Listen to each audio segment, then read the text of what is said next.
continuer le tour de chauffe Talibé Bari, l'opération de récupération des biens de l'État. Le gouverneur de Kankan va épargner les détenteurs des décrets. En tout cas, c'est ce qu'a annoncé Aboubakar Diakité, qui donc annonce imminente, en tout cas, les opérations de récupération des biens de l'État. Vous savez que le président de la transition en a donné le ton en annonçant que ces opérations devaient être lancées à l'intérieur du pays. Et ça peut relancer le débat sur, disons, le cas Sidia, Selou et bien d'autres. Et justement, parce que il dit, je vais le citer en tout cas en partie, celui qui sait qu'il a un décret de déclassification signé par le président de la République, quel que soit le président, ça peut être Ahmed Sékou Touré, ça peut être Lansana Conté, ça peut être Alpha Condé, mais que ça soit un décret qui dit que ce domaine était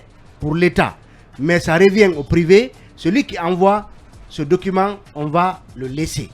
Mais le titre foncier, le plan de masse et l'attestation de vente ne constituent pas des documents pour nous arrêter dans la récupération des domaines de l'État. Donc pour le gouverneur de Kankan, Aboubakar Diakité, il est clair que lorsque vous avez un décret qui déclassifie un domaine de l'État qui du coup tombe dans l'escarcelle des domaines privés de l'État, si vous avez un document qui atteste qu'il en a été ainsi, donc qu'un président, un des présidents de la République a signé ce décret qui déclassifie ces domaines qui vous est revenu par la suite au titre des domaines privés de l'État, que votre domaine va donc être épargné. Parce que vous le savez, quand l'affaire Selou, Sidia, en tout cas, a éclaté ici, et même d'autres affaires comme le cas de la résidence 2000, on avait rappelé que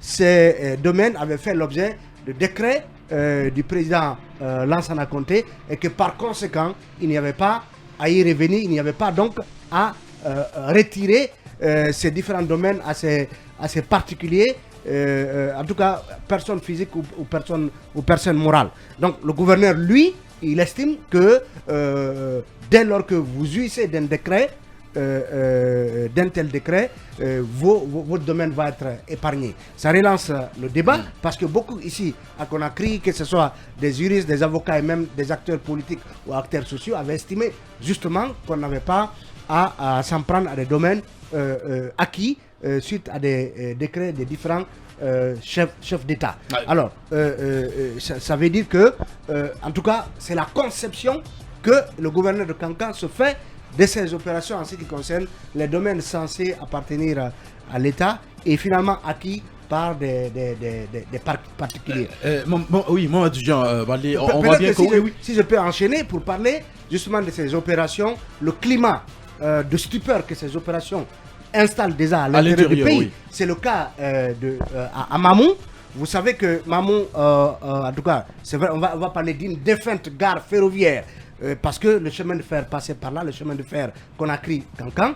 Et vous savez que anciennement, auprès des différentes gares ferroviaires, il y a ce qu'on appelle les campements. Donc les cheminots habitaient là, ils ont pu construire là et ils résident là pour certains avant même l'indépendance et d'autres après l'indépendance. Donc à Mamou par exemple, le secteur qu'on appelle campement dans le quartier abattoir a reçu la visite avant-hier, disons mercredi, d'agents de force de l'ordre et de l'habitat qui sont venus cocher l'ensemble des maisons qui sont construites là, pour certaines même avant l'indépendance, et ils ont été sommés de quitter, figurez-vous, sous 72 heures. Ils ont 72 heures pour quitter cette zone. Ça fait beaucoup de psychose, en tout cas chez les familles des cheminots, dont certains vivent encore, et d'autres, sont leurs enfants et leurs familles, en tout cas leurs progénitures qui y sont installés. Et à Mamou, ça fait l'objet d'une tension, et on ne sait pas quelle tournée ça pourrait prendre, parce que hier, les familles des cheminots ont voulu rencontrer le préfet, qui ne leur en a pas donné le temps, et on attend de voir la suite qui va être réservée à cela. Mais de ce côté, en tout cas, disons, ce n'est pas la quiétude, parce qu'on ne comprend pas que, en tout cas, cette zone qui est habitée bien avant l'indépendance fasse l'objet de cette opération de récupération des biens de l'État. Et aussi qu'on ne sait pas qu'est-ce qu'on va y mettre, qu'est-ce qu'on va construire en lieu et place de ces maisons construites depuis plusieurs dizaines d'années, des deux côtés des rails. Mamadou Dian Baldé, cette sortie du gouverneur de Kankan tranche avec ce qui se passe à Conakry. Oui, tout à fait, parce que à Conakry, Selou, Sidia et pas que, il y a plusieurs cas, des gens qui se sont prévalus de disposer des décrets signés des ex-présidents, notamment Lansana Conté, par rapport à l'acquisition de leur domaine. Donc, si tel est, selon la lecture du gouverneur, normalement, ces gens n'auraient pas dû être, spoliés de leurs biens, leur maison n'aurait pas dû être détruite. Donc, ce qui suppose que du côté des Cancans, et ça sera respecté. Mais attendons de voir ce qui va se passer. Maintenant, si on revient à Conakry, par rapport à Dalem, par exemple, dont la maison a été cassée et d'autres, puisque du côté de Donka, vous avez vu, tout a été rasé.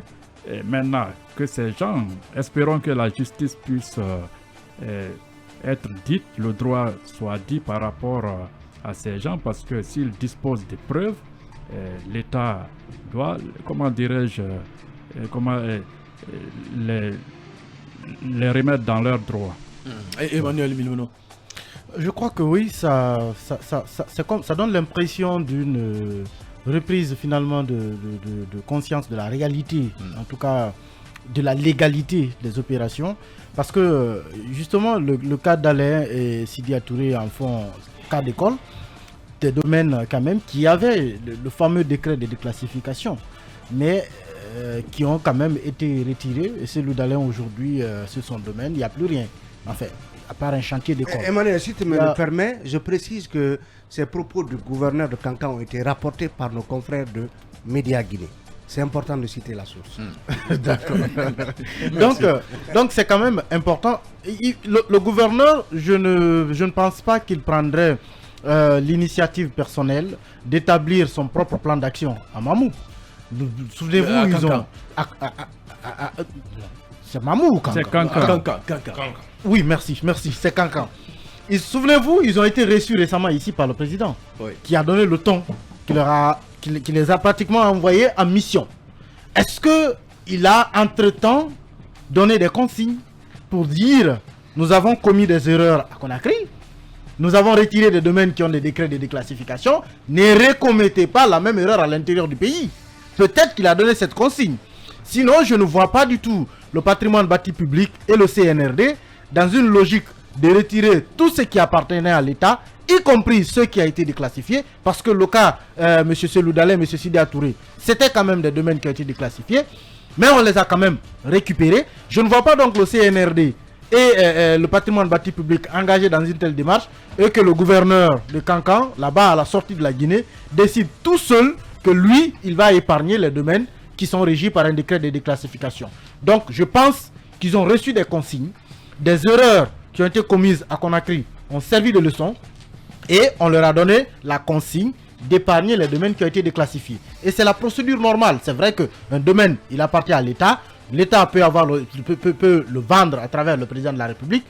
Et quand vous avez, que ce soit un titre foncier ou le plan de masse ou tout, lorsque le décret de déclassification n'est pas là pour dire que oui, l'État renonce à ces domaines et le reverse donc dans le domaine public, vous ne pouvez pas donc en faire usage.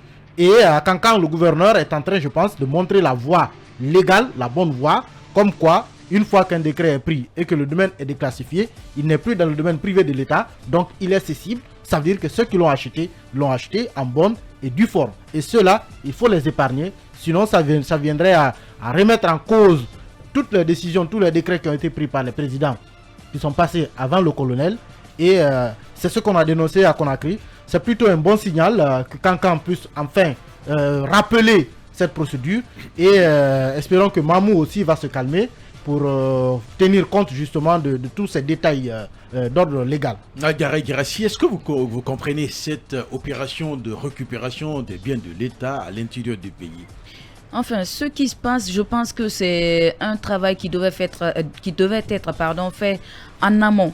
En amont, dans ce sens que il y avait à Conakry des particuliers également, des hommes politiques qui se sont retrouvés dans la même situation. Je pense que ça devait être un travail fait en amont pour justement éclaircir tous les contours et voir qu'est-ce qu'il faut faire par rapport à ça. Mais aujourd'hui, si on casse les maisons par endroits et de l'autre côté, on essaye d'épargner ceux qui ont des décrets, je pense que ça devient du 2 poids 2 mesures. Il faut quand même, peut-être avant de passer à l'étape de Cancan, penser à ceux qui ont déjà subi des dommages dans ce sens ici, penser à réparer le cas de ceux-ci-là et avant d'appliquer cela de l'autre côté. Sinon, s'ils appliquent ça du côté de Cancan et qu'à Conakry, il y a des gens qui continuent encore de se morfondre de douleur par rapport à tout ce qui leur est arrivé, je pense que ça va créer d'autres problèmes au lieu que ça ne résolve beaucoup d'autres qui sont en suspens. Voilà, on va poursuivre ce tour de chauffe et lutte contre la corruption. Emmanuel Milmono, le colonel Doumbouya prévoit une cellule de dénonciation. Plutôt talibé, je me donne la parole sur le sujet. Allez, vous pouvez alors, dans le compte rendu du conseil... La récupération des biens, il faut qu'on dise un mot. Oui. Des biens de l'État, ouais. Parce que c'est important. Moi, je devrais vraiment avoir un mot à dire. Allez-y. Alors, oui. Un gouvernement injuste mérite d'être critiqué, tout comme un État injuste mérite d'être critiqué. C'est une théorie qui n'est pas encore démentie. Mais je pense qu'on est en train de rentrer de plein pied dans les maladies qui amènent à l'inefficacité d'un État, des maladies qui ont été si bien décrites par Hobbes, même confirmées par Rousseau. Et je pense qu'il faut vraiment alerter sur les possibles contaminations par ces maladies-là. Est-ce qu'un décret signé par le président de la République qui concerne un domaine à Conakry n'est pas égal à un décret qui a été signé pour un domaine à Cancan? Je pense que c'est injuste, ce traitement-là. Et si les propos de monsieur le gouverneur de Cancan sont vérifiés, établis et certifiés, je pense que le CNRD devrait se prononcer pour dire qu'il n'est pas injuste et qu'il n'est pas inéquitable à l'égard des différents citoyens de notre pays. Je pense qu'il faut qu'on appelle ce gouverneur. Il faut qu'il nous confirme ses propos consignés dans Média Guinée et il faut qu'il nous dise de quelle autorité il a réussi à faire la différence entre un décret de Conakry et un décret de Mamoun et un décret de Cancan, parce que c'est injuste. Les propos peuvent susciter révolte à l'égard, en tout cas des hommes qui sont justes, je mets juste entre guillemets, parce que cette justice-là, elle est pour tout le monde. Il faut que le traitement de Zakaria Kamara à Fria soit celui du traitement de Akumba à Gawan ou à Dabola. Il ne faudrait pas avoir des super citoyens dans une république, sinon on cesse d'être une république et on cesse même d'être un État, à moins qu'on ne soit un État à l'état de nature. Mohamed Kaba. Oui, vous savez, c'est de l'injustice qu'est née la révolte. J'ai l'impression que la loi qui régit Cancan, ce n'est pas la même loi qui régit Mamou, qui régit Farana, qui régit Conakry. Ça veut dire que Cancan a une loi spéciale, les autres villes ont une loi spéciale. Cela n'est pas normal. Les propos du gouverneur, moi, ne m'étonne pas. Ces préfets et gouverneurs, ce sont des vice-présidents à l'intérieur du pays. Ils sèment la terreur. Et qui règnent en maître. Qui règnent en maître. C'est des propos attribués au gouverneur de Cancan, Talibé. Média Guinée est un site très crédible qui ne peut pas inventer une information quand même. Ça, il faut tenir compte de cela. Donc ça veut dire que je pense que le ministère de l'administration le ministère de l'administration va essayer de discuter, d'interpeller son gouverneur qu'il a nommé à Cancan, parce que ce sont des propos à confusion, ce sont des propos révoltants, ce sont des propos vexatoires, ce sont des propos choquants. Et pour terminer, vous avez vu, comme quand je disais que ces préfets sont des rois, ce qui s'est passé à Sigiri, dans le district de Tatakourou, avec le colonel, comment il s'appelle, Douramourou Keita. Douramourou Keita, pendant que le district de Tatakourou, une paisible population, convoque des jeunes pour une rencontre à la maison des jeunes Sekouba Konaté. Vous savez, l'ancien district qui était là-bas, qui a été limogé, qui était en fonction depuis 22 ans, qui a été remplacé par un nouveau bureau de district. Alors on accuse l'ancien bureau de district de détournement et de malversation. Mais cela ne passe pas dans le district de Tatakourou.